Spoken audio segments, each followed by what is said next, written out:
Minsan, di ba alam kung ikaw ay maawa o matatawa dito sa nakikita natin ng mga balita. Ito US Navy Warship Commander mocked for holding rifle with scope mounted backward. Ito i-published ito na article. At parang para sa akin, imposible yun. US Navy yun eh. The number one Navy in the world. Tapos yung kanilang kapitan ay hindi marunong gumamit ng scope rifle. Paano nangyari yun? Panoorin natin Kasi, kumbaga kinakantsawan siya ng kapwa niya mga Amerikano. Ito yun.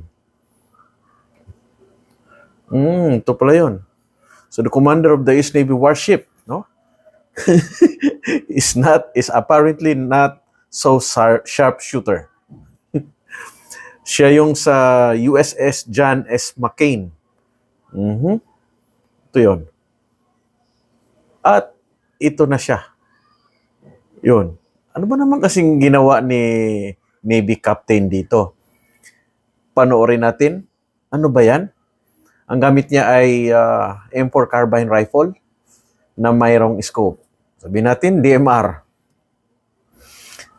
At pumuputok siya, may mga basyo pa. Maganda yung pagkakuha nito. Talagang pang-Instagram. Nakalagay ito sa Instagram, man.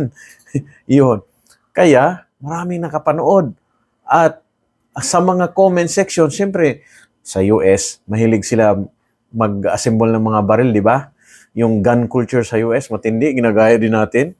At napansin ng mga hobbyist at maging mga sundalo na ang kanilang Navy captain ay hindi pala marunong sa baril. At katunayan, ay baligtad ang kanyang scope.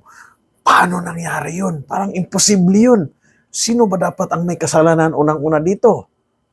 I-discuss ko sa inyo. Unang-una, yung kanyang baril dyan, siguro meron silang proficiency firing on board sa kanilang barko. Ginagawa nila yon. Kikita ko yung ibang mga videos. Nagtitraining sila doon sa high seas. Walang mga tao. Pwede silang mag-firing doon. Ang kanilang firing range ay mismo sa dagat. Naglalagay sila ng mga targets dyan. At yung isa sa paborito nilang ginagamit ay M4 carbine rifle. Nakikita na natin gamit din yan ng US Army. Ang nakapagtataka, bakit baligtad ang kanyang scope? I-discuss ko sa inyo ngayon yung sino bang responsible niyan? Si captain o somebody else? Kung sa Pilipinas yan, meron tayong mga armorer. Palagay ko isang armorer yan o kayang NCO yung in charge sa mga weapons. At siyang mag-assemble dapat niyan, di ba? Siyang mag-install ng scope. Actually, hindi naman ganun kahirapan. Pwede YouTube University ang gamitin para mag-install ng scope. At para hindi bulilyaso na kagaya nitong andito sa larawan, ay kailangan alam mo ano ang part ng scope at paano ang mga basics sa pag-install nito. Kamakailan lang nag-assemble ako ng scope rifle na aking tinest sa aking mga tropa na nag-practice ng long-range marksmanship. At ito ang pag-assemble niyan. At kilalanin natin, ano ba yung part ng scope? Meron diyan tinatawag na ocular lens. Ang ocular lens ay ang part ng scope na doon sa silip. Ibig sabihin, doon ang iyong mata. Doon kasi silip sa part na yon.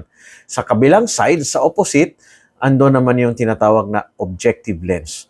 At yung katawan ng scope, ang tawag yun ay scope tube. No? At doon ikinakabit ang scope ring na siya naman ang ikinakabit doon sa rifle. Kailangan flat top ang iyong rifle para maikabit mo ito doon. Either cantilever mount ang ilagay mo or simpleng scope ring, mayroong tamang height para hindi naghahabol ang iyong mata doon sa level ng iyong scope.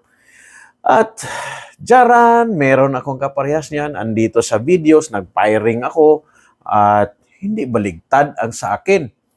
Ako ay nagtuturo din sa aking mga tauhan paano mag-mount ng scope kasi gusto ko magampanan nila ang kanilang tungkulin. Halimbawa, pagtuturo sa mga officer candidates o kaya kung ang kanilang role sa batalyon ay magiging armorer, weapons specialist sila, importante alam nila yung mga basics sa pag-mount ng scope systems at maging mga optics.